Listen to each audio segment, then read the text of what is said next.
Meghalaya Chief Minister Conrad Sangma outlined the government's strategies to tackle obstacles to the state's growth during the 16th Finance Commission meeting in Shillong. He acknowledged inherited challenges in health and education, particularly concerning the high maternal mortality rate, which led to the introduction of the Mother Program for high-risk pregnant women. Sangma reported significant funding through the 15th Finance Commission and externally aided projects totaling approximately 12,000 crores for infrastructure and development.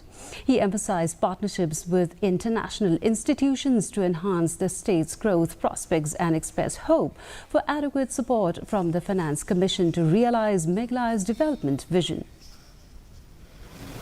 But I think what has been the best part about how or where we started and where we are today is that during this journey, we were able to actually identify the core issues. I think that was the number one and the most important thing that we saw in the last 5 to 6 years. Senior